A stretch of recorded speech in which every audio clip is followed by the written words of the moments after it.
It seems like you don't understand the definition of oppression, and I'd ask you to just refer to Google to help you out. Oppression is the prolonged, cruel, or unjust treatment or control. That is the definition of oppression. And so as I sit here as a black woman who practiced civil rights, let me tell you the reason that my colleagues wanted to make sure you understood the same black history that your side of the aisle wants to delete out of classrooms is because you can then misuse words like oppression. There has been no oppression for the white man in this country. You tell me which white men were dragged out of their homes. You tell me which one of them got dragged all the way across an ocean and told that you are going to go and work. We are going to steal your wives. We are going to rape your wives. That didn't happen. That is oppression. We didn't ask to be here. We're not the same migrants that y'all constantly come up against. We didn't run away from home. We were stolen. So yeah, we are going to sit here and be offended when you want to sit here and act like, and don't let it escape you that it is white men on this side of the aisle telling us, people of color on this side of the aisle, that y'all are the ones being oppressed, that y'all are the ones that are being harmed. That's not the definition of oppression.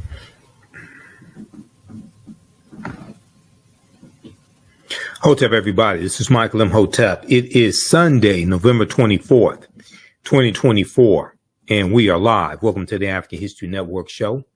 I'm a talk show host, researcher, lecture writer, and historian, as well as national political commentator. So many of you all have seen this viral clip of Representative Jasmine Crockett from Texas talking about how white people are not the victims of oppression. And this took place on Wednesday, November 20th, 2024, in a House of Representatives committee hearing for a markup session for the Dismantle DEI bill of 2024, Dismantle Diversity, Equity, and Inclusion bill of 2024. Now, on Friday, November 22nd, 2024 on Roland Martin Unfiltered, we got a chance to speak with Representative Jasmine Crockett. And I asked her to explain to us exactly the ramifications if that bill becomes law.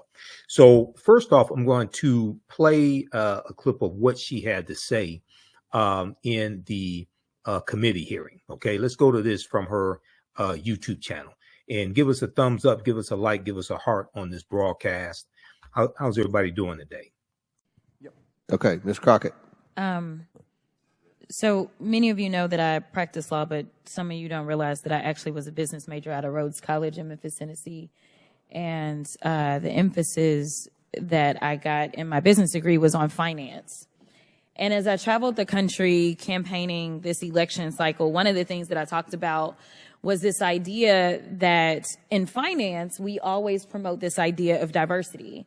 If you know anything about a portfolio, the one thing that you want to do is make sure that it's as diverse as possible, because at times certain stocks will perform better than others, and they will exemplify various strengths and weaknesses. And together, a diverse portfolio is usually what any good finance person would promote. They wouldn't promote that you solely invest in vanilla wafers, believing that that is going to be the strongest portfolio, but instead they may want to add some chocolate cake and some Twinkies into the mix to make sure that we have the best portfolio, because there will be different preferences by different people. And again, there will be different strengths. But as I sit here and I think about what we say and what I'm hearing as it relates to diversity when it comes to anything outside of making money. And to be clear, we are losing GDP every time we try to push back on this idea of diversity, because all of us bring something different to the table. But you consistently said over and over the word oppression, and every time that you said it, it was almost as if I was hearing nails on a chalkboard, because it seems like you don't understand the definition of oppression, and I'd ask you to just refer to Google to help you out. Oppression is the prolonged, cruel, or unjust treatment or control. That is the definition of oppression. And so as I sit here as a black woman who practiced civil rights, let me tell you the reason that my colleagues wanted to make sure you understood the same black history that your side of the aisle wants to delete out of classrooms is because you can then misuse words like oppression. There has been no oppression for the white man in this country. You tell me which white men were dragged out of their homes. You tell me which one of them got dragged all the way across an ocean and told that you are going to go and work. We are going to steal your wives. We are going to rape your wives. That didn't happen. That is oppression. We didn't ask to be here. We're not the same migrants that y'all constantly come up against. We didn't run away from home. We were stolen. So yeah, we are going to sit here and be offended when you want to sit here and act like, and don't let it escape you that it is white men on this side of the aisle telling us, people of color on this side of the aisle, that y'all are the ones being oppressed, that y'all are the ones that are being harmed. That's not the definition of oppression. You tell me the prolonged, cruel, or unjust treatment that you've had, and we can have a conversation. You could start with Exodus. The final thing that I will say on this particular issue, two things. There is an article from The Guardian, and it is a little old. It's from 2021, so I apologize. But it said that back then, just 3 years ago, white men represent 30% of the population, but 62% of office holders. These are the issues that we are constantly looking at and recognizing and trying to say, is this just? I can't even tell you how many white men have served in this chamber, but I can tell you that I am only the 55th black woman to be elected to Congress. And so when you want to talk about history and pretend as if it was so long ago, it wasn't. Because again, I am just number 55. Finally, when we start to talk about what do these numbers do as we're trying to say the diversity, equity, and inclusion is the problem, the reality is that when it comes to financial performance, companies with more diverse workforces are more likely to outperform their competitors. Companies in the top quartile for racial diversity are 35% more likely to outperform their peers on profitability. Companies with diverse executive teams are 25% more likely to generate greater profits. Diverse companies earn 2.5 times higher cash flow per employee. Diversity works. And until you can show me data that says otherwise, I think that we need to go back to being a country that listens to experts and gets out of our feelings and recognizes, again, that racism is real in this country. And until we stop pretending that it's not, we will not solve the problems that we are consistently facing. And that will bring real unity that we seek when we're looking for a more perfect union. Okay, so so that was Representative Jasmine Crockett, and that took place on Wednesday in the it's a markup session in the House of Representatives over this anti-DEI bill. Okay, this anti-DEI bill. So what I'm going to do here is Representative Summer Lee was also on the committee in the same hearing, and Representative Summer Lee had a response as well. Now that was it sounded like Representative James Cromer of Kentucky, who said you can start with Exodus. Okay, I'll talk about that. You know, because I deal with that in my broadcast, dealing with the history of Easter and the origins of Easter, things like that, and we talk about the Exodus and things of this nature, the quote unquote, the mythological story of Exodus. Okay, this may go outside the circumference of some people's awareness, but go watch my whole presentation that I do. It's on my YouTube channel, Michael Imhotep. Go watch my whole presentation I do dealing with the origins of Easter. Okay, Easter, Eastra, Oistra. All right, so here's Representative Summer Lee. And I want you to hear what she had to say as well. Let me grab this clip here of Summer Lee also. Okay. And you have and I've heard a lot of white Republicans, and this was one of the grievances of Donald Trump, who claimed that white people were the main victims of racism. White people experience more racism than African Americans, things of this nature. Okay. Racism is a system of advantage and privilege distributed based upon race that comes out of the ideology of European white supremacy. Racism is a system of advantage and privilege distributed based upon race. Racism occurs when one race of people control the majority of the wealth, power, resources, privileges, benefits, land, access to education, access to opportunity, jobs, money, health care, etc. And they use that to marginalize, subordinate, and do harm to another race of people. This is what racism is. When you've benefited from white privilege all your life, equality seems like oppression.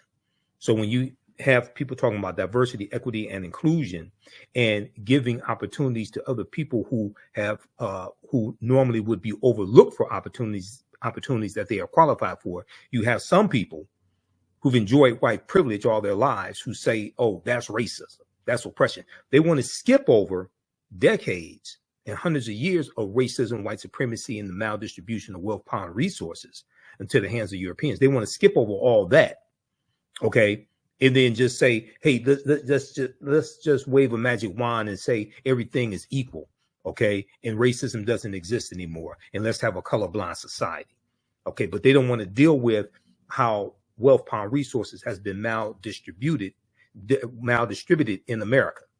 Okay, so let's go to this clip here from Representative Summer Lee. Yeah, Ms. Lee, you're recognized. Thank you.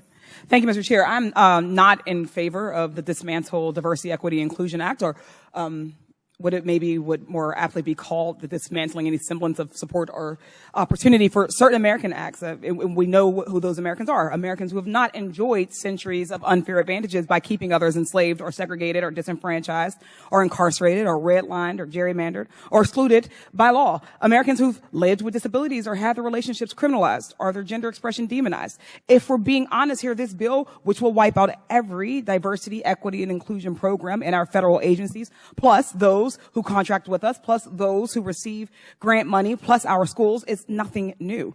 This is just the final piece of a decades-long obsession with targeting and dismantling anything that might give marginalized people a fair shot, including DEI programs, which honestly started the second the Civil Rights Act passed. Policies like affirmative action and diversity, equity, inclusion are the closest things we've had to the mythical bootstraps that some of my colleagues insist historically and currently harmed communities need to pick themselves up by. After centuries of efforts to keep us out of schools and universities, from jobs and elected office, Republicans targeting these policies are no accident. Why do predominantly conservative white men believe that the success of a black person or the opportunity or access of a black person is an existential threat to them?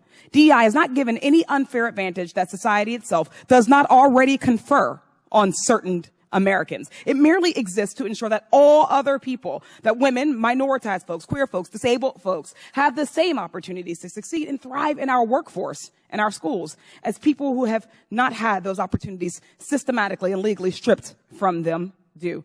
Is our country not greater when all of us have opportunities to succeed and contribute and survive? Our success and our survival as a nation is bound together. Diversity, equity, and inclusion programs only exist to band-aid over decades, hell, centuries of discrimination against people's skin color, their religion, disabilities, gender, or sexual orientations, you name it. Contrary to Republican conjecture, remedying past discrimination is not, in turn, a discrimination. And we're not going to sit here and pretend racism is over just because one black person on the Supreme Court agreed that it should be. What DEI does not do is give some kind of magical pass to better jobs, like some of our colleagues are implying. That middle word, equity, does not mean more than or better than. It means treating people fairly and impartially. It means working to fix generational and systemic discrimination to the betterment of all of us and all of our institutions. But instead, Republicans are trying to bastardize the term DEI to be a slur. When Justice Ketanji Brown Jackson was up for confirmation and when Vice President Harris was added to the ticket, they called them DEI hires. They want you to believe that a Harvard graduate with over 20 years of experience, who happens to be a black woman, is not qualified, but a Fox News personality is qualified to run the Department of Defense, and the WWE executive is qualified to run the Department of Education. Let's be real. There is an attempt to create a direct correlation between our race, being a black person, and our qualifications. So much as to say that there is no way to be a black woman. There is no resume that a black person could have that would qualify them unless that black person is a Republican. And there is a quota there. And while all of this is happening at the top level of our government, I can promise you these same things are happening on every single level of government and private sector. But those people don't have a national platform to speak out against discriminatory treatment. Where is a federal worker supposed to turn when another coworker says a racist comment to them in the break room? Where is the same-sex couple who is denied housing supposed to, because of their relationship, supposed to turn? Where is a pregnant woman who was fired for being pregnant supposed to go? Often the only place that they have to give them recourse are the diversity, equity, and inclusion programs.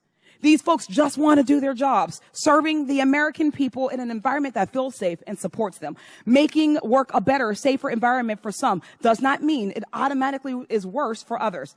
And those complaining about DEI training are probably the ones who need it the most. My Republican colleagues have got to stop punching down on already marginalized communities and face their own fears of a level playing field privately. It's shameful. I yield back. Okay. So that was Representative Summer Lee as well, dropping some knowledge, bringing the facts. And I want to go to, I want to pick up on something that she just said. And she talked about Trump's nomination for the Department of Defense. And I'm going to go to, in just a minute here, I'm going to go to our interview with Representative Jasmine Crockett Friday on Roland Martin Unfiltered, Friday, November 22nd, Roland Martin Unfiltered, because I got a chance to ask her about this dismantle DEI bill and the ramifications of it. But let's look at this quickly here. So I posted this on my Facebook page, Michael Imhotep, IMHOTEP, and my fan page, the African History Network. And this is about Pete Hegseth, the Fox News host. And yes, he served in the military as well, but he's totally unqualified to run the Department of Defense, which is has a budget of about $900 billion a year. He's never ran any large organizations. So if we look at this here, and I posted this back on November 14th. So the current Secretary of Defense is Lloyd Austin, okay? And Lloyd Austin is a 4-star general, all right? It says here, this comes from thegrio.com, Trump's replacement for 4-star General Lloyd Austin, 44-year-old anti-woke veteran and former Fox host Pete Hegseth. And he's a weekend host on Fox News at that. And I said here, here's another example of how this election was about a lot more than just fighting inflation. Also, Trump's nominations are going to his policies are going to increase inflation, his tariffs, and will probably cause a recession. Thegrio.com said America's next Secretary of Defense could be starkly different from what the country has ever seen before. On Tuesday, just a day after Veterans Day, President-elect Donald Trump selected Pete Hegseth, 44 years old, a former Fox News commentator and former Army National Guardsman. Okay, he's in the National Guard, to lead one of the world's most powerful militaries. Hegseth will succeed Secretary General Lloyd Austin III, the nation's first Black Secretary of Defense, a historic choice made by President Joe Biden in 2021. Now, Lloyd Austin is 71 years old. He's a 4-star general with 41 years of service in the Army. He earned a Silver Star for his leadership in the Iraq War and later oversaw all combat operations in Iraq as commanding general of the United States forces, as well as military operations in Afghanistan in the 2010s. Pete Hegseth, a Trump loyalist who previously influenced the former president to pardon a group of military members accused of war crimes, has been outspoken against women serving in combat and is critical of what he calls a quote unquote woke military. He said any general, any admiral, whatever, with a connection to DEI, diversity, equity, and inclusion, or woke stuff, woke sugar honey iced tea, has to go. He said, he was quoted saying on a recent podcast. This is the stark difference between nominations coming from a Joe Biden, who nominates qualified people and who nominated a lot of qualified African Americans for various positions, and Donald Trump, who is nominating a lot of people who are accused of sexual assault or somehow involved in sexual assault. And many of them are totally unqualified for these positions that he's nominating them for. And some people are referring to this as affirmative action for white people. Affirmative action for white people, but affirmative action, a totally different type of affirmative action where you have unqualified people being nominated for positions. Okay, so let's go to, we talked about this here on Roland Martin Unfiltered on Friday with Representative Jasmine Crockett. I want to go to that clip because I asked her about this, and I'm going to let you hear a little bit of the conversation here that she had with Roland Martin. Let's go to this. We got to get past this ad here.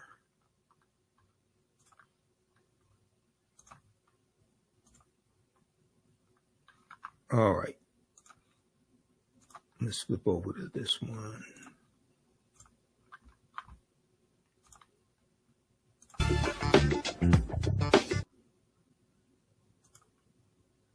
hell, it was the 134.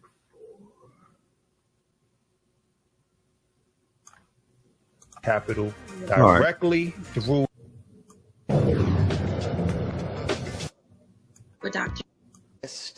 How oppressed they are as white men, and the things have just been so rough, Congresswoman. They're having a difficult time in this world because the oppression that they're facing. And then you got these commentators out there saying, see, right there.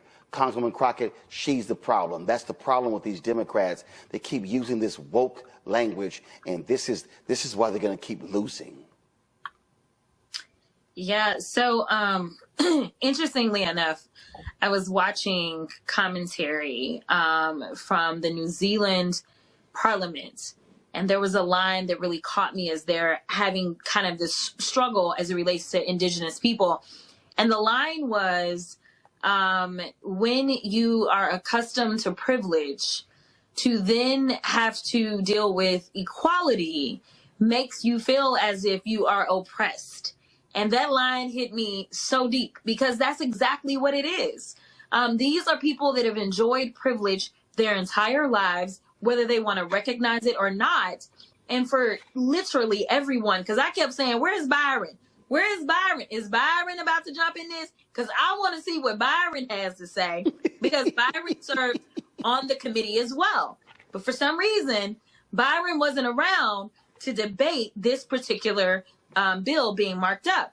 And the author of it, Representative Cloud out of Texas, was complaining that right now they are being oppressed. And then there was an issue with Higgins out of Louisiana, where he was arguing that he had been oppressed because Ayanna Pressley asked him to stop misusing the legacy of Martin Luther King and basically honor the wishes of Martin Luther King's family. And he said, see, y'all are trying to oppress me. You're trying to take away my First Amendment right.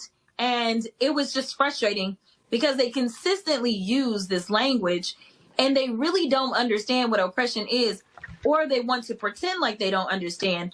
And that's why I needed to make sure I reminded them of what Google has defined oppression as. And I'm sure any other reasonable dictionary defines oppression in a similar way. And they are not being oppressed. They are whining little men. You mentioned New Zealand, and of course, Parliament was temporarily shut down. This is what after Maori lawmakers performed a haka, a traditional dance demonstrating the community's anger over you talking about the treatment of indigenous people in that particular bill. Pull the audio up, y'all, real quick. Come on.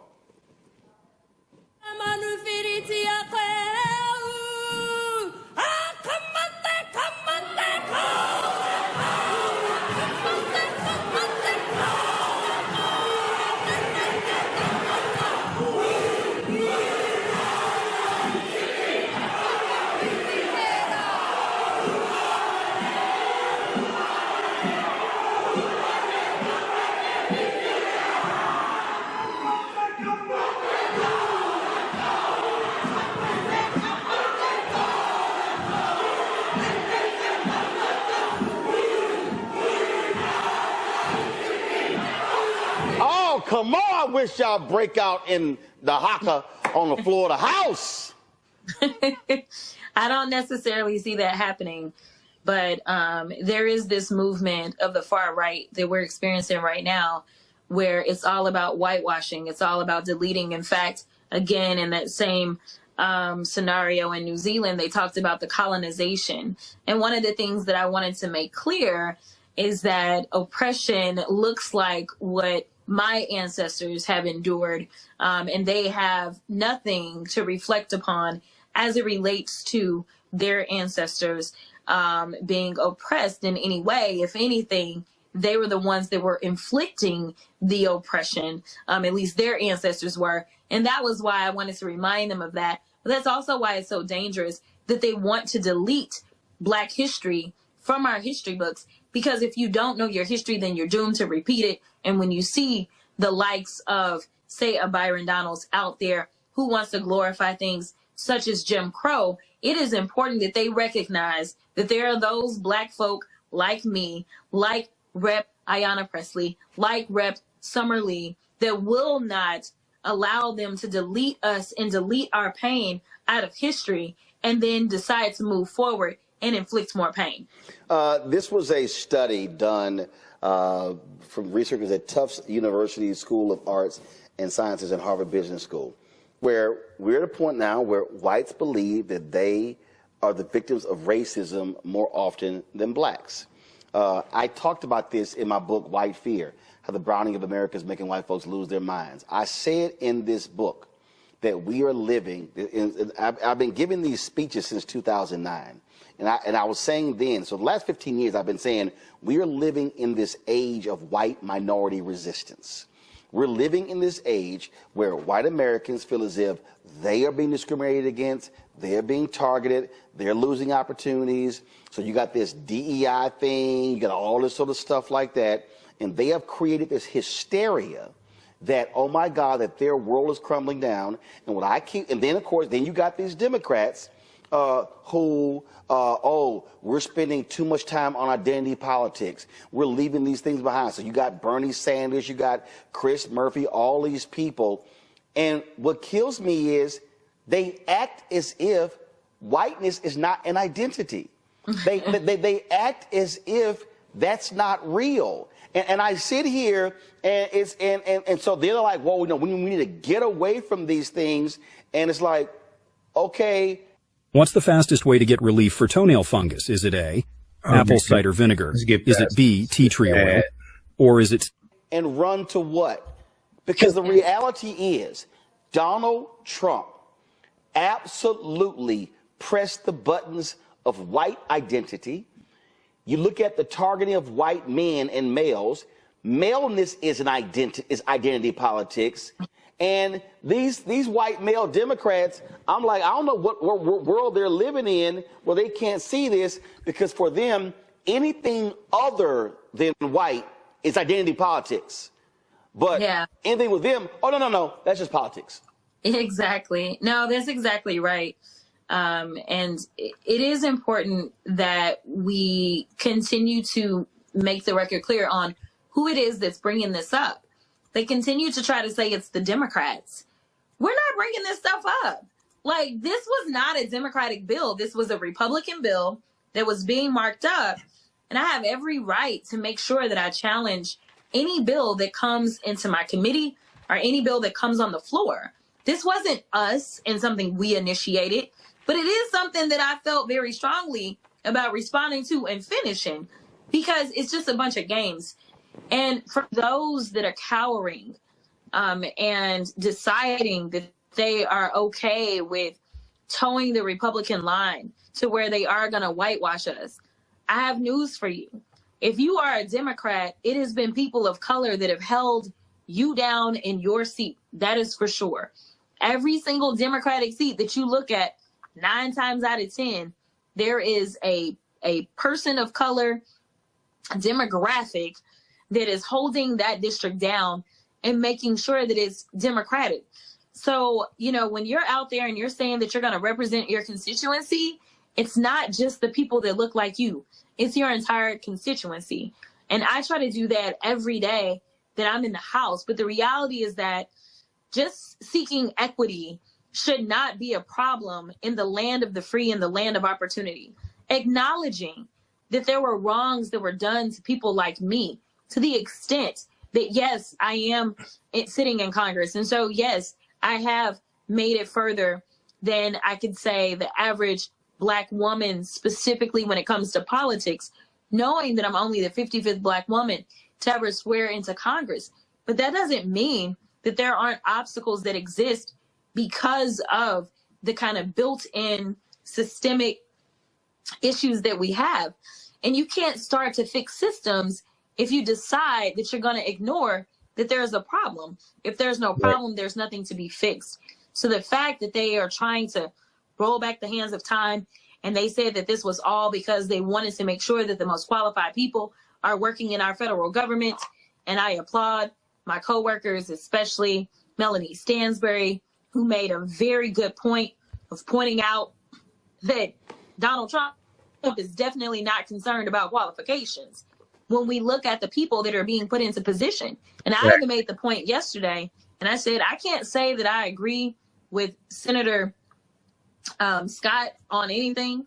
I can't say that I agree with Byron Donalds on anything, but I can tell you this. Those 2 Black men are more qualified to serve in some capacity in the Trump administration than the random people that Trump has decided to empower. But one thing is different about them, and is that they're Black.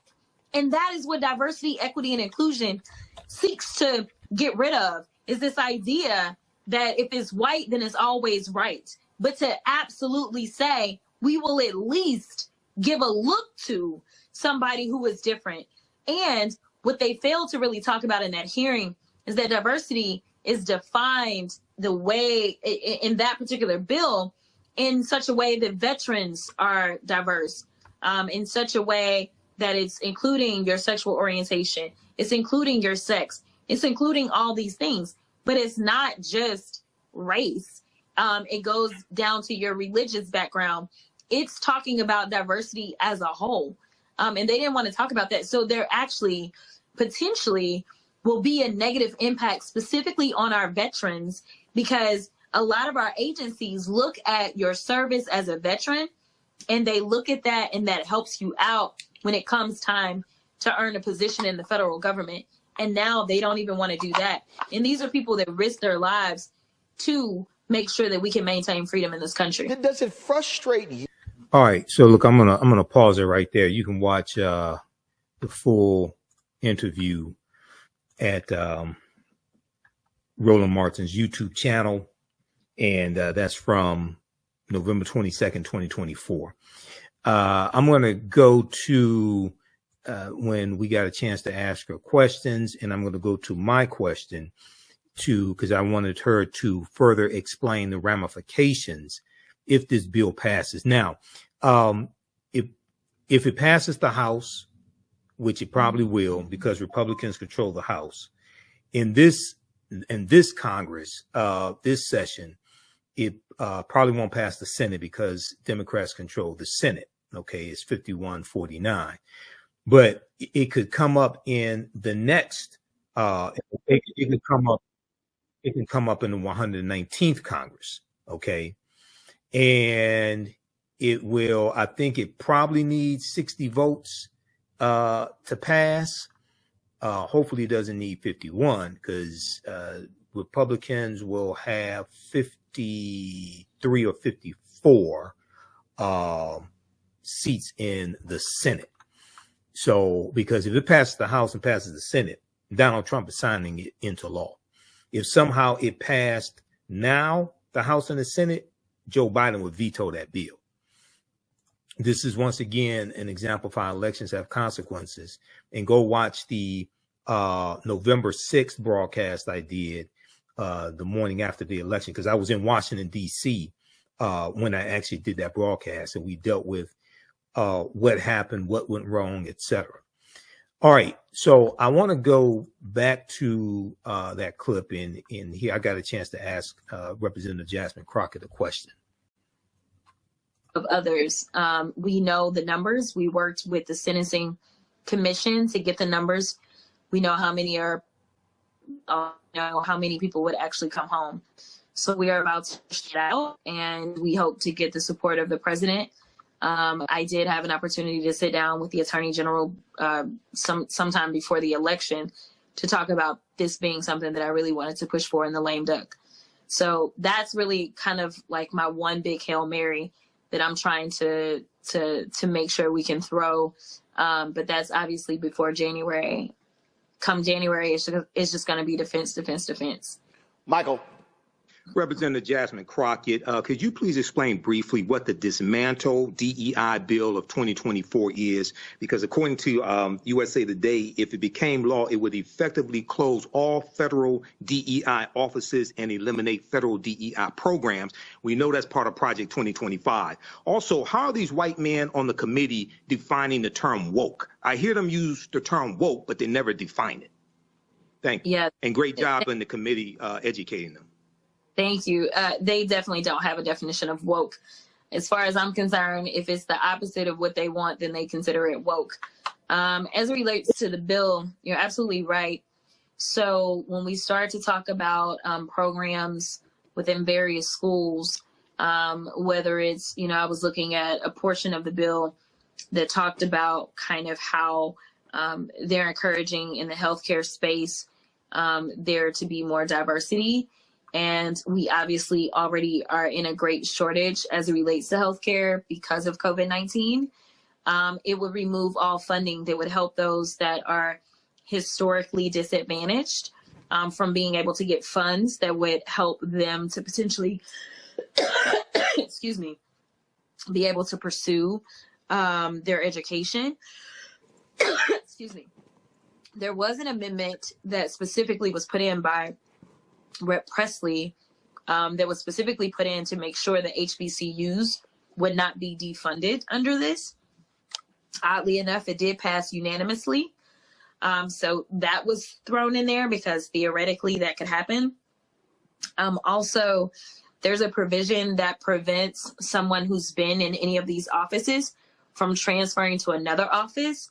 So if you ever worked in a diversity, equity, and inclusion office, then you would be prevented from transferring to another governmental kind of agency. Usually, if something gets shut down, then you have protections that allow you to go and transfer somewhere else.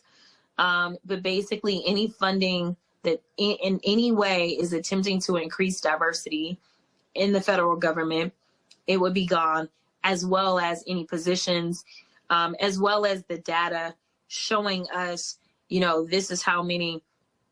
I want to say it was the FBI, how they now have to report the encounters, or at least keep track of the encounters and things like that. It will get rid of all of that. Okay, thank you. All right, then. Well, Congresswoman Crockett, listen, Thanksgiving is coming up. Get some rest. Enjoy the fam. And then, of course, got Christmas happening in December. There's work that still can be done. And you're right, come January 20th, we are going to be in a state of war, battling folks who want to dismantle everything. And what I keep telling people, look, focus on that, build locally, and then also focus on 2026, because you can stop that nonsense in 2026 by voting the right way. So get rest, but also we got to stay focused and get to work. Okay, so watch the rest of that interview. All right, now let's go to this here.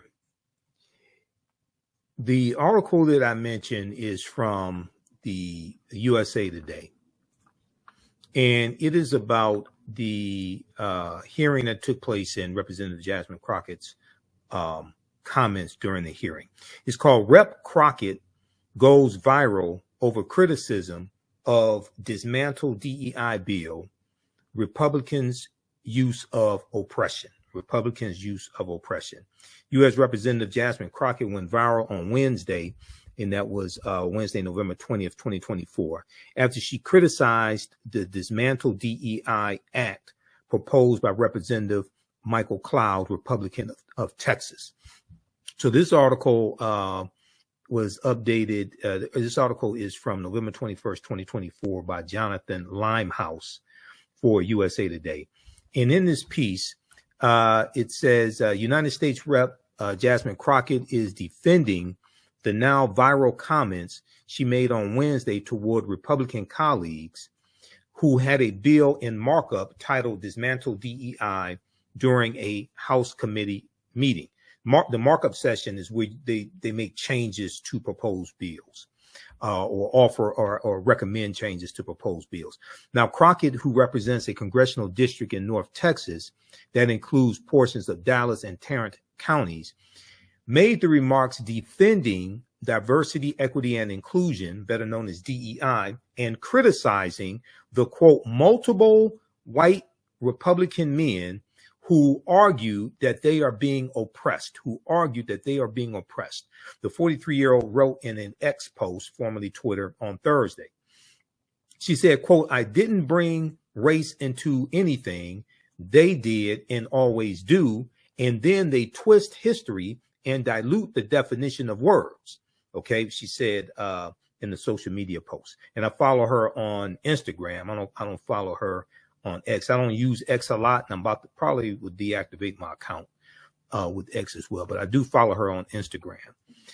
Crockett's comments during the House Oversight Committee meeting came during the discussion of the Dismantle DEI bill proposed by Representative Michael Cloud, Republican of Texas. Now, it says here Representative Clay Higgins, Republican of Louisiana, and these are both two former Confederate states, right? Texas and Louisiana, repeatedly referred to DEI policies as, quote unquote, oppression during the meeting, prompting Representative Jasmine Crockett to respond. Now, the same negative feelings that a lot of these white men had against affirmative action policies are the same feelings they have against diversity, equity, and inclusion. Okay. So then she talked about there's no oppression for the white man in this country, etc. There's a piece here. Okay. What is the Dismantle DEI Act of 2024? So this is what I was referencing when I was speaking with Representative Jasmine Crockett. If the Dismantle DEI Act of 2024 became law, then it would effectively close all federal DEI offices and eliminate federal DEI programs. It would effectively close all federal DEI offices and eliminate federal DEI programs. Okay. Now, let me try to zoom in on this. Okay. The initiative brought on by Representative Cloud seeks to, quote unquote, prevent racism in the federal government, the bill's text reads. But racism is a system of advantage and privilege distributed based upon race. Racism is a power structure. Racism occurs when one race of people control the majority of the wealth, power, resources, benefits, privileges, land, access to opportunity, access to education, and they use this to marginalize, subordinate, and do harm to another race of people. The racism as a power structure comes out of the concept of European white supremacy here in America, and this is for the purpose of preserving genetic white survival. So when I hear white people saying that they're trying to prevent racism by attacking and dismantling diversity, equity, and inclusion, when DEI programs had to be created because of systemic racism, because of decades of racism. Then I have to ask them, what are you talking about? And this is why I ask the question when I hear these people, is the DEI is the new critical race theory. Notice they stopped talking about critical race theory so much, and they're attacking diversity, equity, and improvement programs, the diversity, equity, and inclusion programs. Just a couple years ago, the buzzword was critical race theory, right? And they were attacking critical race theory and saying critical race theory was being taught in K through 12. But critical race theory is a legal analysis created largely by African-American legal scholars like Derek Bell and Kimberly Crenshaw in the late 1960s to analyze the laws that were in place and to figure out why had not African-Americans made more advances after the Civil Rights Movement.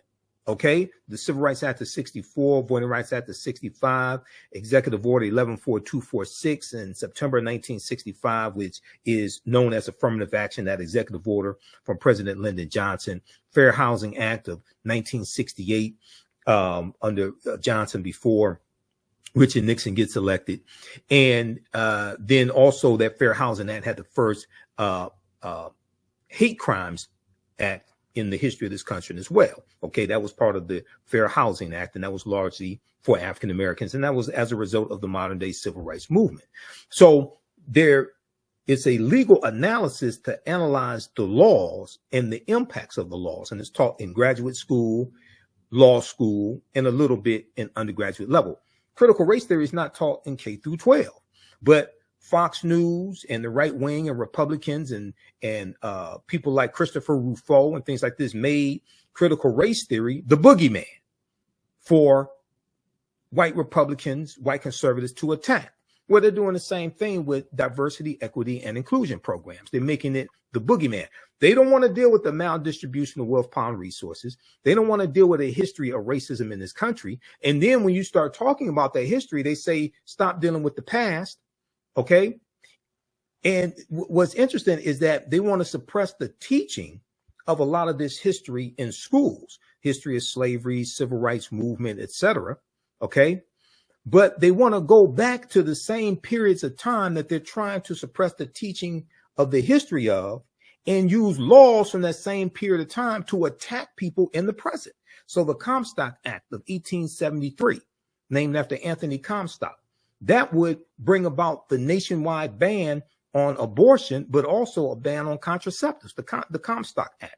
That's talked about in Project 2025, but in Project 2025, they refer to it by its U.S. criminal code as opposed to its actual name. I think it's USC 1462 or 1461. That's how it's referred to in Project 2025. They wanted, Donald Trump is talking about using the Aliens and Sedition Act of 1798. Okay, that's 5 years before the Louisiana Purchase of 1803. The Aliens and Sedition Act of 1798 is the law that was used in 1942 to round up the Japanese and put them in internment camps. It went through variations over the decades, but that's the law that was used to put the Japanese in internment camps. He wants to use that to round up 11 million or 12 million or 15 million or whatever number he wants to put on the number of undocumented immigrants in this country and deport them. Okay. Well, that's going to cause the economy to collapse. Okay. And you don't have enough law enforcement agents to even help with that. And you're going to run into real problems if you try to use the military to do that also. You have the Insurrection Act of 1807. Okay. That's 4 years after the Louisiana Purchase. And the Insurrection Act can be used by the president in during periods of a crisis and things like this to use the military to put down insurrections, what they term are insurrections. That's the Insurrection Act of 1807. So when you go back and you look at a lot of the laws that they're talking about using, Many of these laws are coming from a period of time when they're trying to suppress the teaching of that history. If you look at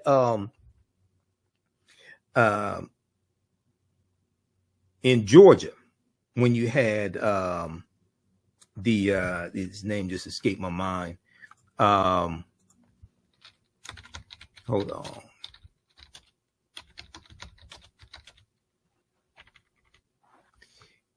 In Georgia, you had the 3 white men that killed Ahmaud Arbery, right?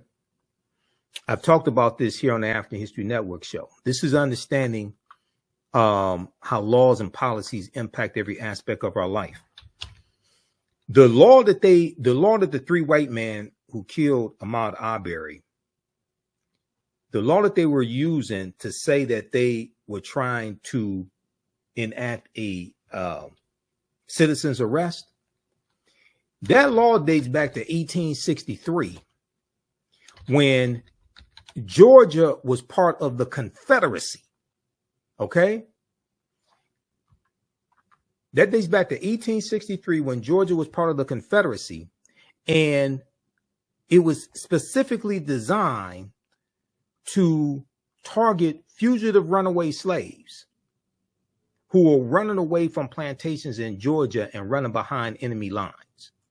Okay, now that law went through changes over the years, but it was still in effect when Ahmaud Arbery was killed.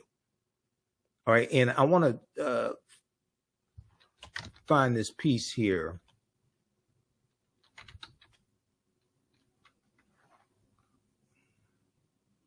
There was now that law was repealed. Okay. After Ahmaud Arbery's death, that law was repealed. There's a piece here from National Public Radio, NPR.org or NPR.com, that talks about this.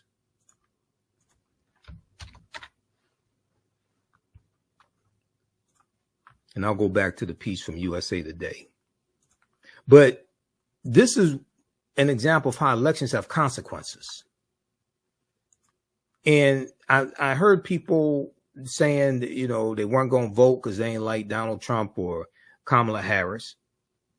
It's about the policies, understanding the ramification of policies, understanding who's going to be attorney general. Okay. Luckily, Matt Gaetz dropped out. Matt Gaetz would have been a disaster as attorney general. First of all, he wasn't even qualified to be attorney general. It's not even clear if he's ever practiced law. He does have a law degree. It's not clear he's ever practiced law. He definitely was never a prosecutor. Okay. And he definitely has never managed any type of large organizations. Pam Bondi, even though I don't like her as attorney general, she's more qualified to be attorney general. She's a former attorney general of the state of Florida. And she's been a prosecutor. She's actually practiced law. Okay. I think she's still a bad choice, but she would be better than Matt Gaetz. Okay. So if we look at this piece here from NPR.org, in Ahmaud Arbery's name, Georgia repeals citizens arrest law. This is from May 11th, 2021. Okay. And here's Ahmaud Arbery's mother and sister. It talks, I want to see, because I had some articles where it actually talked about the law. But it says here, today we are replacing a Civil War era law, right for abuse, with language that balances the sacred right to self-defense of a person and a property with our shared responsibility to root out injustice and set our state on a path forward, on a better path forward. Okay. The law which allowed any citizen to arrest another if a crime was committed within his immediate knowledge has been replaced with the specific language to provide the citizen detainment in specific circumstances, including shopkeepers who witness shoplifters and restaurant owners and employees who witness dine and dash customers. Okay. Let's see here. Okay, this one, I don't think this has the information that I wanted in it. I had some other articles on that topic. Let me try to find something here.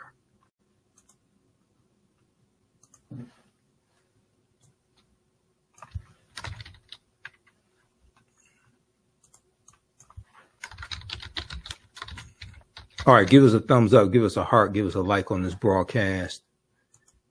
Okay, yeah, this is one from Reuters.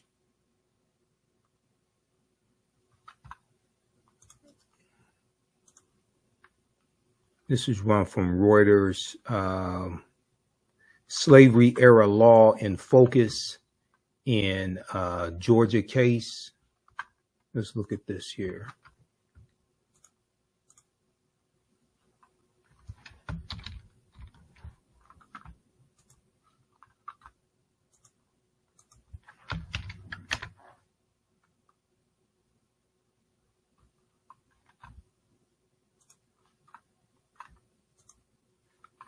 All right, so this is a piece from Reuters.com that came out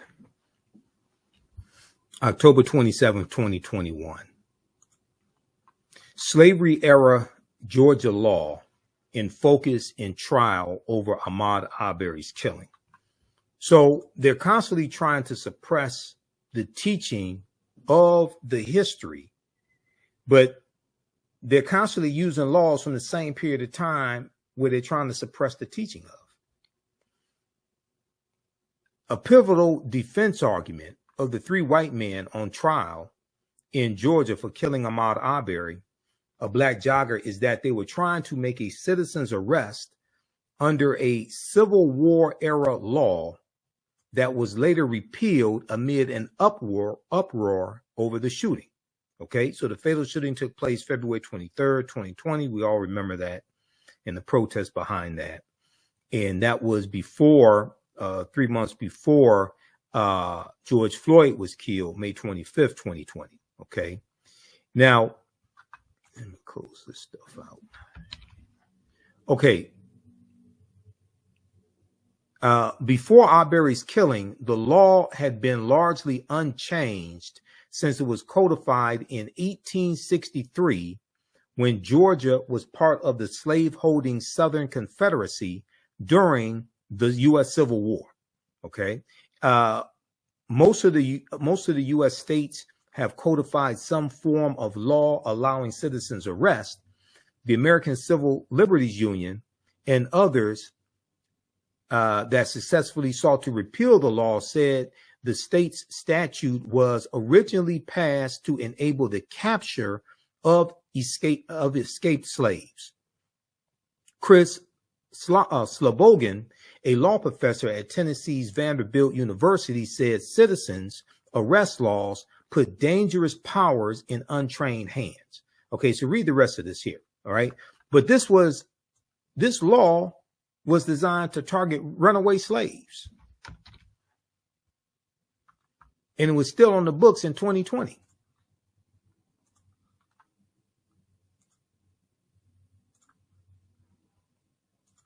All right, now let's go back to the piece from USA Today and give us a thumbs up, give us a heart, give us a like on this broadcast. If you like this type of information, also you can support the African History Network, $ the AHN show through Cash App and through PayPal, paypal.me/the AHN show. This helps us keep doing the work, stay on the air, keep broadcasting. Register for the online history classes that I teach on Saturdays, 4 p.m. Eastern Standard Time.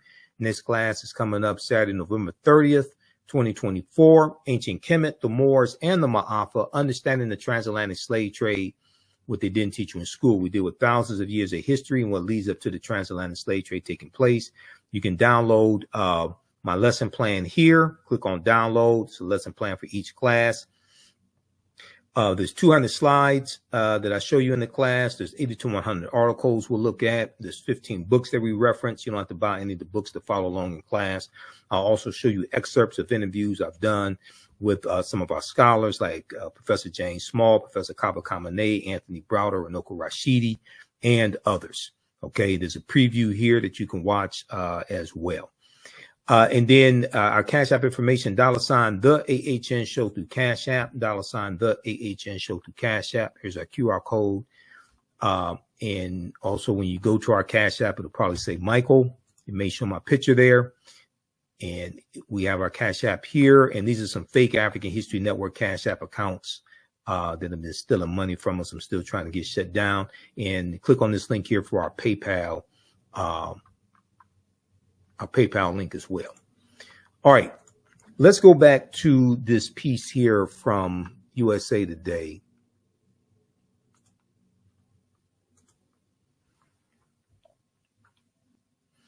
And it's talking about Representative Jasmine Crockett's comments at this Dismantle DEI Act hearing.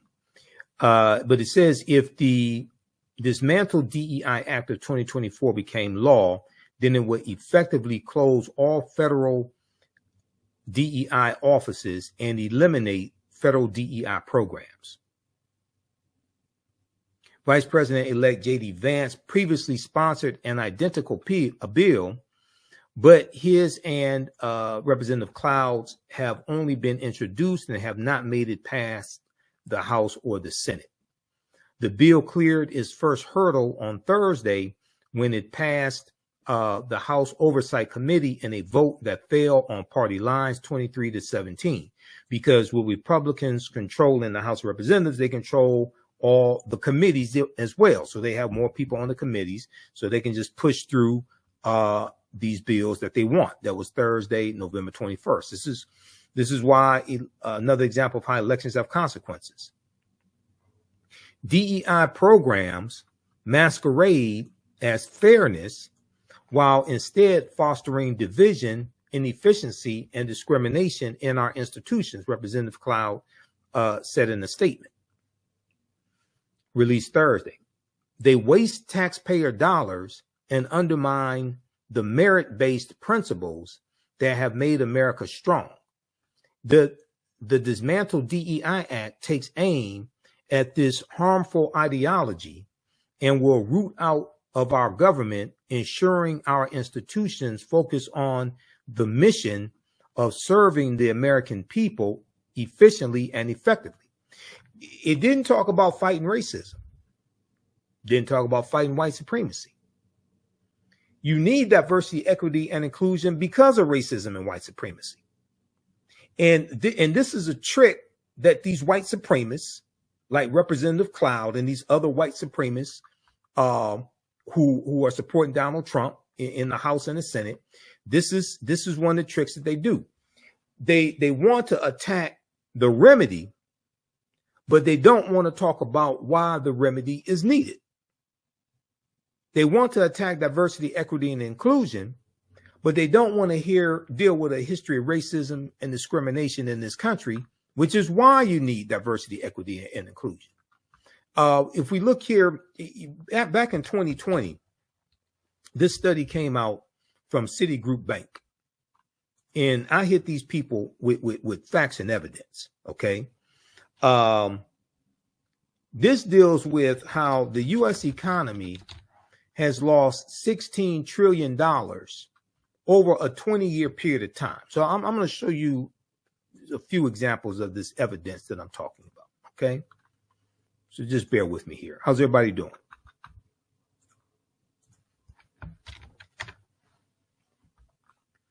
I did a broadcast about this when it came out. This is from September 23rd, 2020, from CBS News. Racism. Hold on, let me close out this video. Racism cost the U.S. $16 trillion Citigroup fines. Now, this was a study done by Citigroup Bank.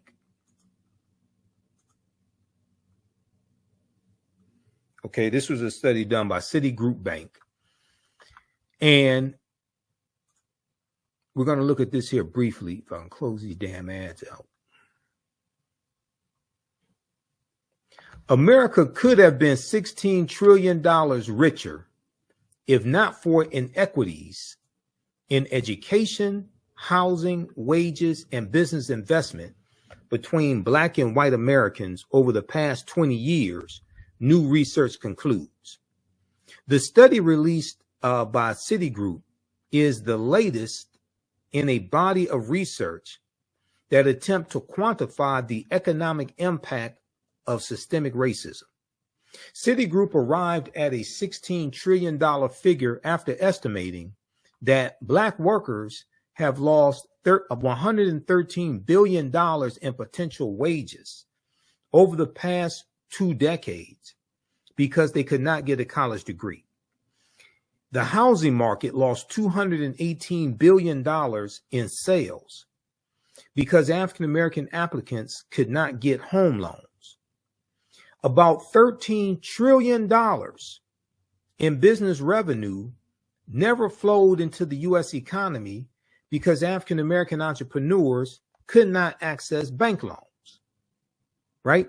So when you talk about trying to put policies in place to address these structural inequities, those like Representative Cloud, those like the Republicans on that committee that benefit from the structural inequities, they'll call the remedy racism, but ignore the real history of racism.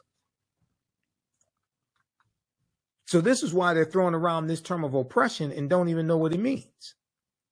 Now, the article from CBS News goes on to say, what's more, the U.S. could have $5 trillion in gross domestic product over the next 5 years if those gaps and others were closed today, the study indicated.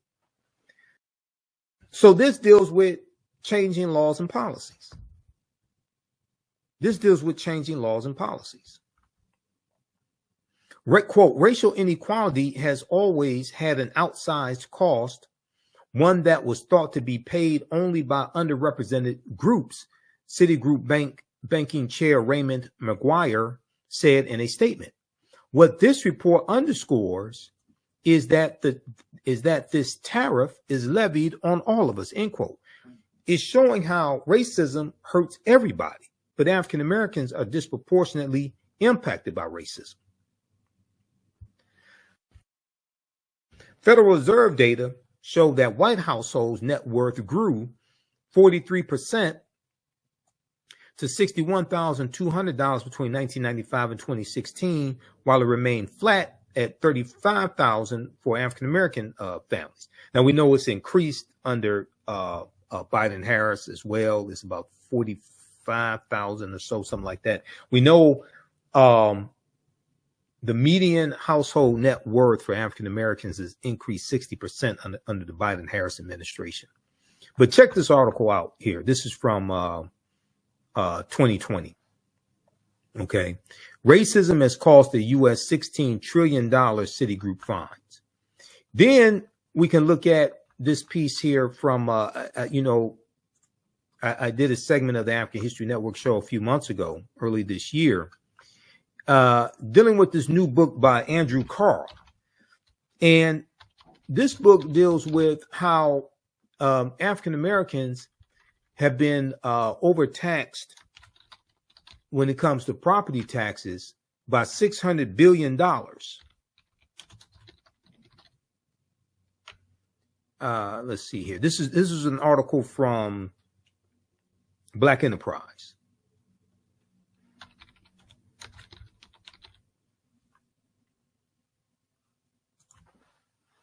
Let's look at this one here briefly. New book reveals how, New book reveals how the U.S. stole $600 billion from Black Americans through unfair taxes post-slavery. This is after slavery ends.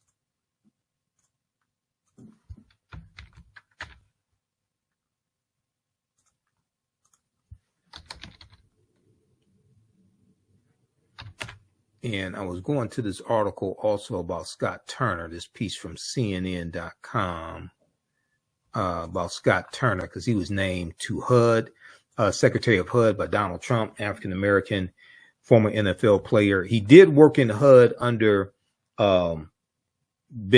Ben Carson. Okay. So at least he has some experience working in HUD. But I knew they were going to give HUD to the black guy. I knew they were going to give HUD to the black guy. Check out this article here from CNN.com. Trump names former NFL player Scott Turner as his pick for Secretary of HUD, as HUD Secretary. This is from November 22nd, 2024. And he was executive director of the White House Opportunity and Revitalization Council under Trump's first term.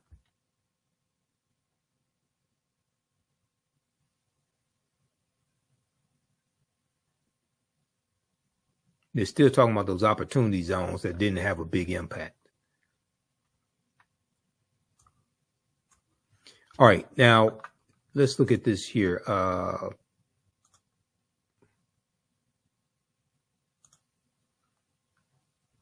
wanted this one from blackamericaweb.com. I mean, not Black Enterprise.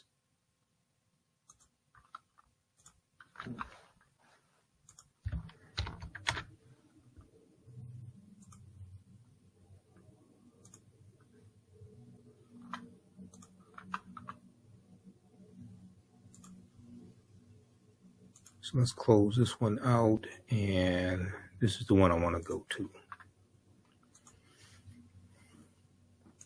So it talks about unfair property taxes, and this is one of the main ways, over-assessing property taxes is one of the main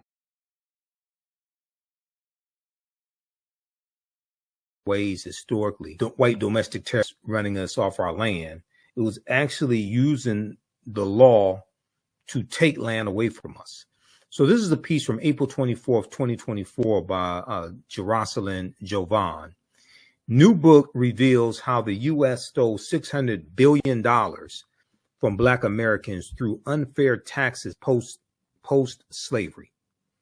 And in the book, Andrew Carl, a professor of history and African American studies at the University of Virginia, put extensive research in his new book, which describes how U.S. bureaucracies created the nation's ongoing racial wealth gap by implementing a system of highly unjust municipal and state tax, Bloomberg reported. Because Bloomberg has an article on this as well. Let me refresh the screen.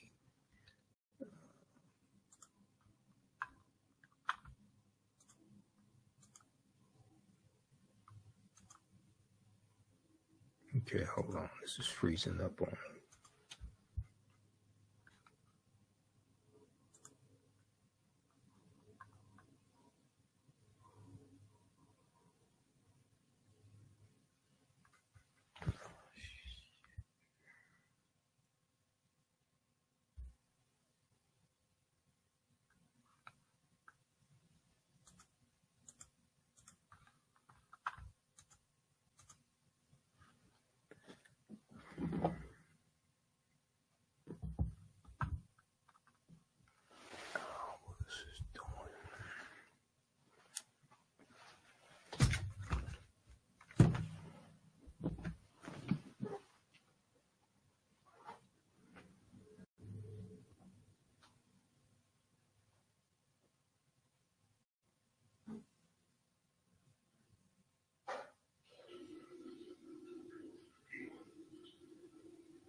All right, for some reason, I'm trying to see this. For some reason, this froze up.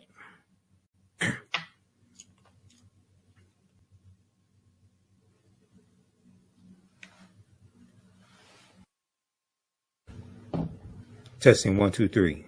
Testing. Testing 1, 2, 3.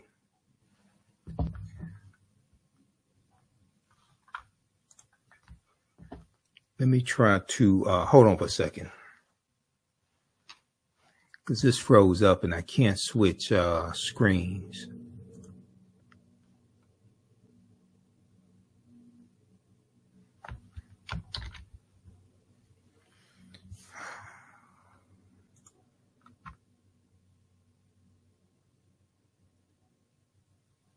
It's Google Chrome just on me. So give me a minute while I have to refresh all this, and then we should be able to continue.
Okay, we're back.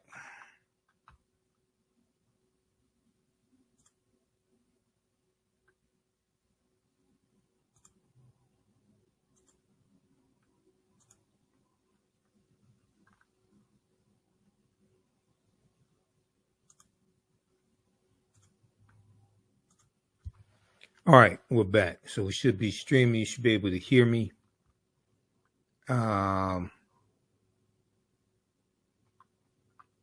Okay, let's continue. Let's go back to the, we were looking at the article from Black Enterprise.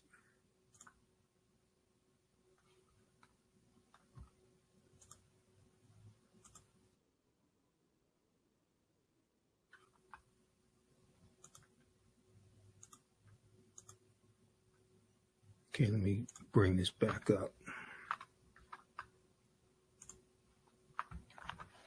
All right, so we're back. You should be able to hear me okay, hopefully.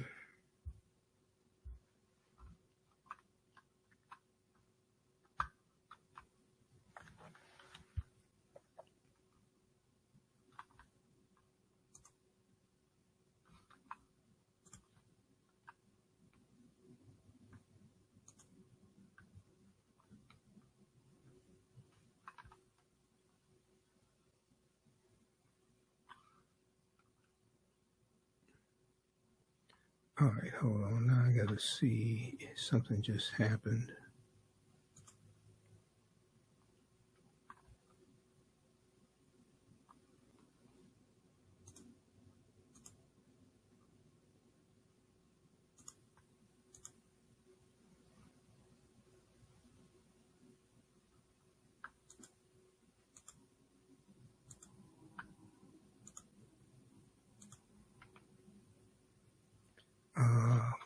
Hold on, I'm trying to find my other controls. Damn. Oh, here we go.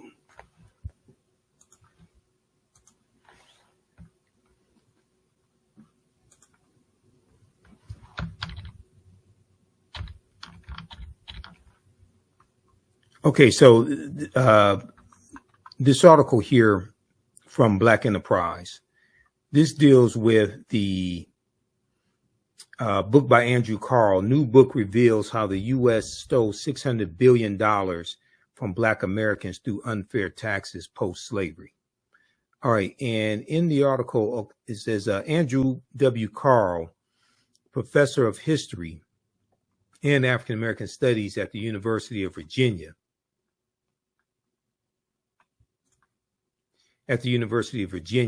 Put extensive research in his new book, which describes how U.S. bureaucracies created the nation's ongoing racial wealth gap, how U.S. bureaucracies okay, the government, created the nation's ongoing wealth gap by implementing a system of highly unjust municipal and state taxes, Bloomberg reported. Okay, Bloomberg News. The black tax, 150 years of theft, exploitation, and dispossession in America, shares statistics, studies, and tales of black Americans being cheated out of land ownership and pushed into poverty by racist laws and practices dating back to the Jim Crow era, okay, and pushed into poverty by racist laws and practices dating back to the Jim Crow era.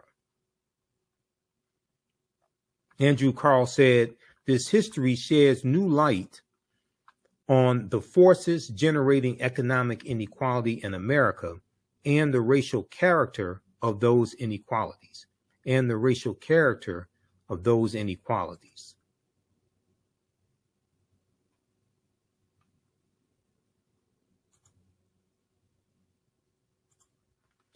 All right, now let's go back to this here. The book pairs personal stories with rich details about municipalities nationwide that use complex tax collection to fund distribution to white land and property owners and the economic dynamics spanning over a century of the U.S. history. So this is all post-slavery. This is all post-slavery, and the structural inequities that exist today are the legacy of slavery. So you have to address the structural inequities in the maldistribution of wealth, power, and resources that happen because of laws. Starting in the late 19th and early 20th centuries, unfair tactics were used to doubly disadvantage black landowners by artificially inflating property value estimates for tax collection. Doubly disadvantaged black landowners by artificially inflating property value estimates for tax collection, overcharging them for their land and exploiting their inability to pay as a means to seize their properties. So I want to go to this example. They give a few examples here in the article. I want to go to this example here. This is about a man named Hilary Thomas Sr. In 1920, Hilary Thomas Sr. lost 24 acres of land in a tax sale. 24 acres of land in a tax sale, quote unquote, under dubious circumstances after the great-great-grandfather of George Floyd failed to pay $18.83 in taxes, losing the land forced the Stewart family into poverty. So Hilary Thomas Stewart Sr. was the great-great-grandfather of George Floyd, who we know was killed May 25th, 2020 in Minneapolis, Minnesota. Because Hilary Thomas Stewart Sr. did not have the $18.83 to pay the property taxes on his 24 acres of land, he lost that land, and that pushed his family into poverty and probably had an impact on the quality of life that George Floyd lived. So what this is showing is the ripple effect and the generational impact that racism has had in this country. So when we talk about diversity, equity, and inclusion to start to repair some of that damage, then you have these white people, like these Republicans on this House committee, that want to attack it, but don't want to deal with the history of racism that's been inflicted upon African Americans that maldistributed the wealth, power, and resources in the first place. So what they want to say is everything is equal now. Okay, let's just let bygones be bygones. Everything is equal now. We have an equal society, merit-based society. Okay, well, if merit and hard work were the basis of success in this country, nobody would be more successful than a slave, because we dominated the skilled trades. There were at least 262 skilled trades and crafts that African people had in this country from 1619 to 1865. And it was African slave labor that largely built this country. Yes, you had immigrants that contributed to it, but the majority of that is going to be African slave labor prior to 1865. When looking at the 11 million acres of land taken from African Americans, it equates to $326 billion in today's dollars. Not to forget the millions in taxes that African Americans have overpaid for a century. From 1870 to 1920, African Americans were overtaxed by more than $27.5 billion, I should say. From 1870 to 2020, hold on, what is this? African Americans were overtaxed by more than $27.5 billion in 2023 dollars. Yeah, it's 275. That's what I thought. It's okay. You remove the line. Yeah, that's what I thought. $275 billion, overtaxed by more than $275 billion in 2023 dollars. Okay, so read the rest of this piece here. This is from blackamericaweb.com. I mean, blackenterprise.com. I read Black America Web also. Blackenterprise.com. New book reveals how the U.S. stole $600 billion from Black Americans through unfair taxes post-slavery.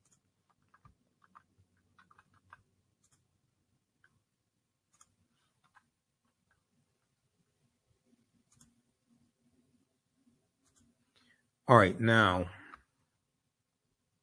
I gotta see how to do this. They put these new controls up here. And let's see. Okay, now next example. Let's see. Don't want to look at another example. Well, I pulled this up, so let's look at this quickly. Since they were in Congress, right? Let's look at this example. And I find it interesting that a lot of these congressmen don't want to talk about this.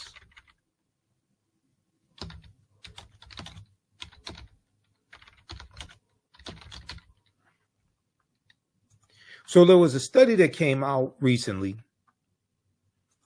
that dealt with at least 1,800 congressmen throughout history actually owned slaves. And this is analysis by the Washington Post. And this is why a lot of these people don't want the history to be taught. See, they have no problem talking about the 4th of July. And they'll have their celebrations on the 4th of July, things like this. And they have no problem with white history being taught. Okay, but when you start talking about information like this, that becomes very dangerous. Because now you're getting into the real history of this country. You're dealing with how laws and policies were put in place to actually oppress people, oppress African Americans. And then that causes an oppressed people to realize, wait a second, we need to fight for scarce wealth, power, and resources. We have to also not just gain economic power, but political power and more seats in political office to put laws in place that are more beneficial to us. And laws that are beneficial to African Americans are beneficial to America in general. So this is from the Washington Post. More than 1,800 congressmen once enslaved Black people. This is who they were and how they shaped the nation.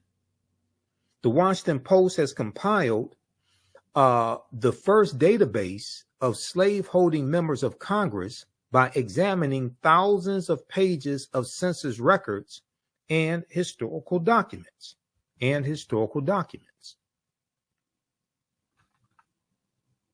I have to see what date this is from as well.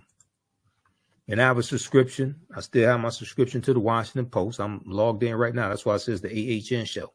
I'm logged into my account. I pay them each month. Pay the New York Times. I'm trying to figure out why I'm paying the New York Times $25 a month though. I gotta get a lower rate from the New York Times. I pay National Geographic $25 a month. There's a number of different media sources, digital newspapers, things like this that I pay each month to be able to get this type of information. For the first 7 decades of its existence, Congress returned again and again to one acrimonious topic: slavery. Many of the lawmakers arguing in Washington were participants in the brutal institution at home.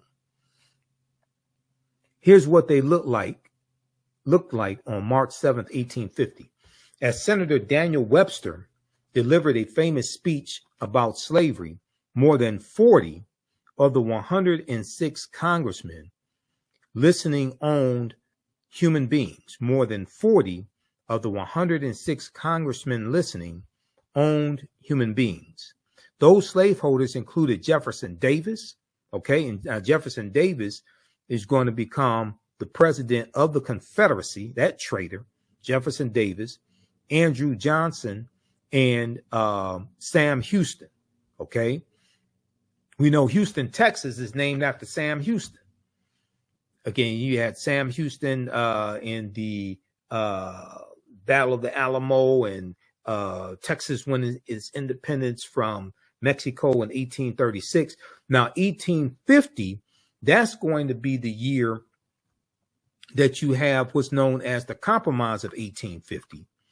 And the Compromise of 1850 organizes the land that the U.S. gets from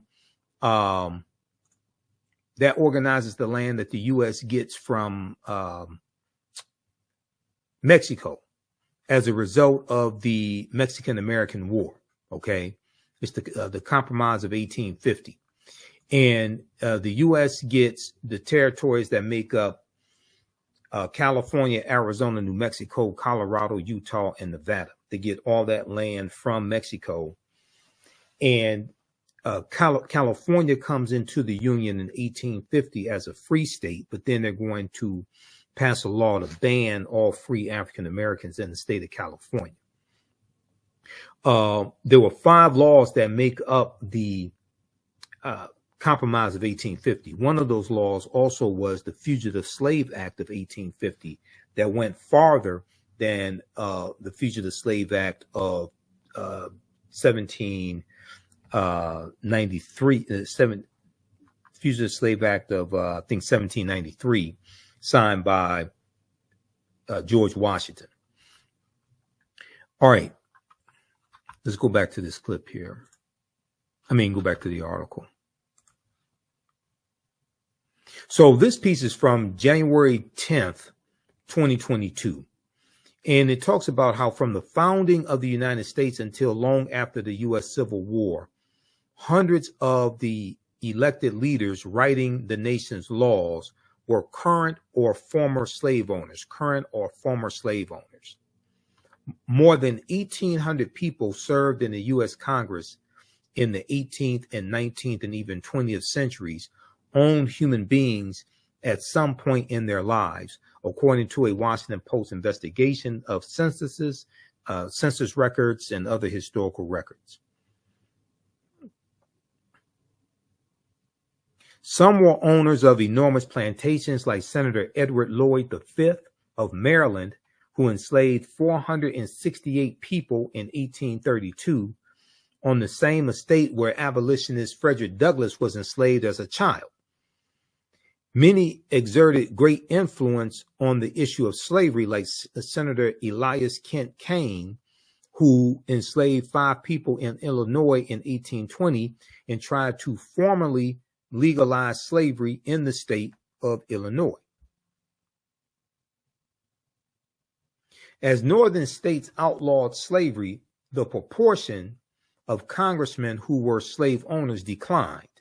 But some congressmen in New England continued to enslave people until at least 1820, and some representatives of New York, New Jersey, Pennsylvania, and other states continued to enslave people for at least a decade longer.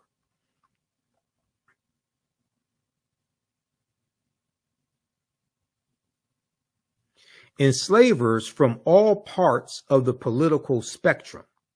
Enslavers came from all parts of the political spectrum. The Washington Post database includes lawmakers who were members of more than 60 political parties.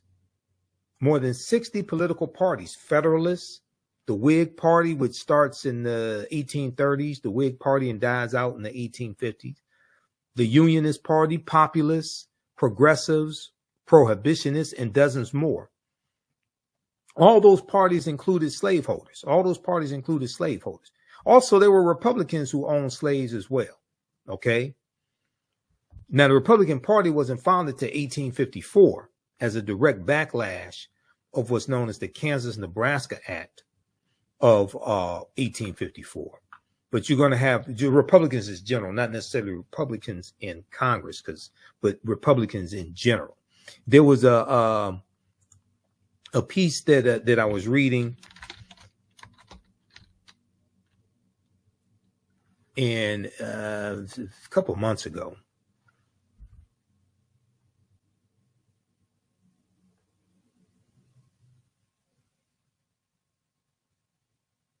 And let me see, which one was that? You got one from CNN. Yes, Republicans. Let me see. Hold on. No, not that one. That's not the one I want.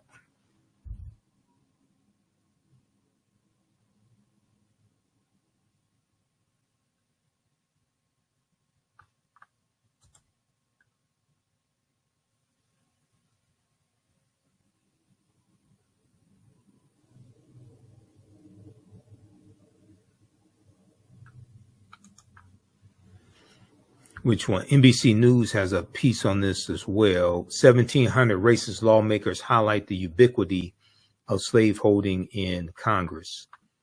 Let me see something here.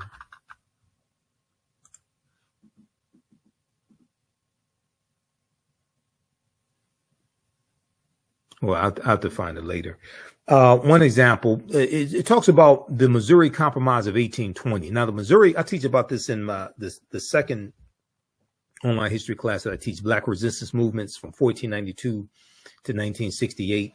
The Missouri Compromise came about as a law to organize the land that the U.S. got from the Louisiana Purchase of 1803. So the U.S. gets territory from France, 828,000 square miles of land, and the U.S. is going to carve out about 15 states from that land that they get from France in the Louisiana Purchase. They get all this land for about $15 million, right? And it allows Maine to come in as a free state and Missouri to come into the Union as a slaveholding state. But the rest of the territory, the Missouri Compromise abolishes that land and the rest of the territory. When Congress voted on the 1820 Missouri Compromise, which prohibited the expansion of slavery in the northern half of the country, the House and Senate contained a nearly equal number of slaveholders and non-slaveholding states because they try to keep a balance between slaveholding states and non-slaveholding states. Almost twice as many slaveholders, or 44%, voted against the agreement, the Missouri Compromise, compared with 25% of non-slaveholders. The law was crafted by a slaveholder, Henry Clay, who is so renowned as one of America's greatest statesmen that 16 counties around the country are named for him. There's a picture of that's John McLean, Ohio congressman and later Supreme Court justice. He dissented in the notorious 1857 Dred Scott decision. So the Missouri Compromise becomes part of the ruling in the Dred Scott decision, because the U.S. Supreme Court ruled that part of Dred Scott's part of his argument was that because he was taken into the Wisconsin territory, that he was free. Okay. And the Wisconsin territory was made free because of the Missouri Compromise of 1820. But the U.S. Supreme Court ruled that the Missouri Compromise was unconstitutional because it deprived slaveholders of their right to due process, okay, of their Fourth Amendment right to due process. And so that was part of the ruling and part of them ruling against Dred Scott. It wasn't just them saying no black man had any rights that a white man was bound to respect or honor, or anything like that. No, it was because they ruled that the Missouri Compromise was unconstitutional. Okay.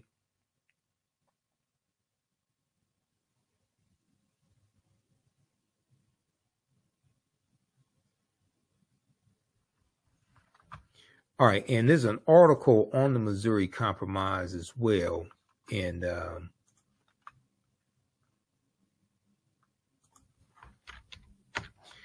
there's an article from history.com, okay, and that was a violation of the Fifth Amendment. It was dealing with due process. It was saying it was robbing them of their due process when it came to because you're stripping them of their ability to own slaves. So this is the argument that the U.S. Supreme Court was making.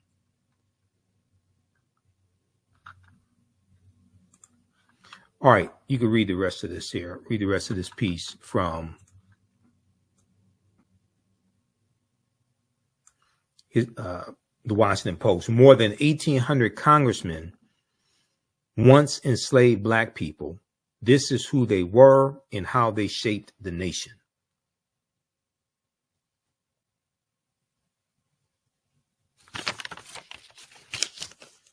Okay. And if we look here at Webster's Dictionary, Merriam-Webster Online,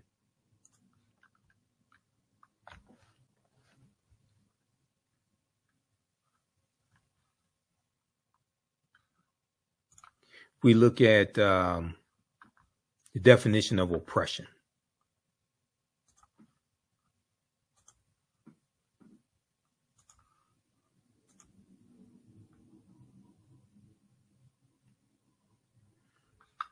Okay, this is from Merriam-Webster Online.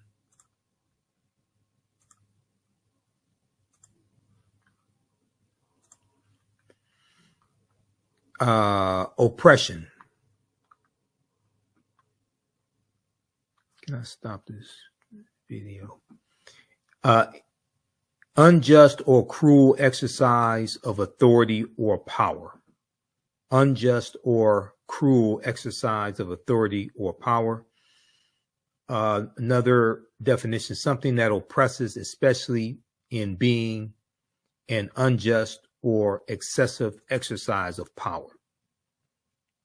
Okay, so check that out also.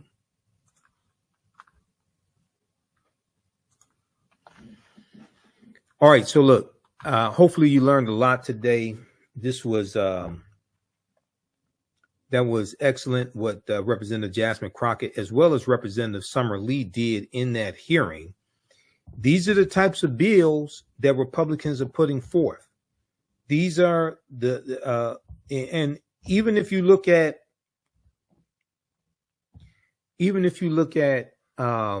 what Trump is talking about now, he's not talking about any policies to bring down inflation. He's nominating a lot of these unqualified people, a lot of these, let's be honest, unqualified white people. Where your policies on inflation? Because your tariffs are going to increase inflation and will probably cause a recession. So people, I'm going to do a separate broadcast dealing with these people who he's nominating, like Russell Vought, who's the architect of Project 2025. After Donald Trump said he had nothing to do with Project 2025, then he goes and nominates people who helped write it. And you nominate Russell Vought, who worked in the Office of Management and Budget under the Trump administration, the first Trump administration. But this guy is the architect of Project 2025. And Donald Trump is, and NBC News has an article on this, he is tapping into people who wrote Project 2025 to staff his cabinet.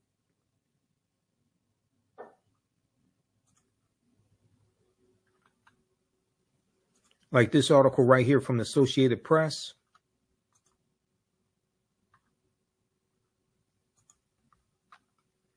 This one right here. After Trump's Project 2025 denials, he is tapping its authors and influencers for key roles. Why is that?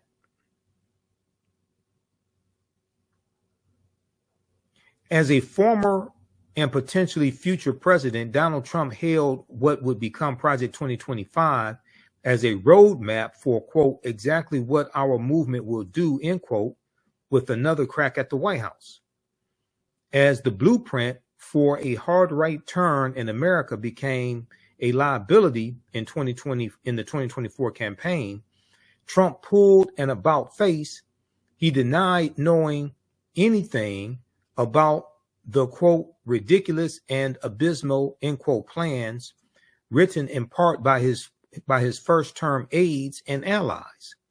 Now, after being elected, the 47th president on November 5th, Trump is stocking his second administration with key players in the detailed effort he temporarily shunned.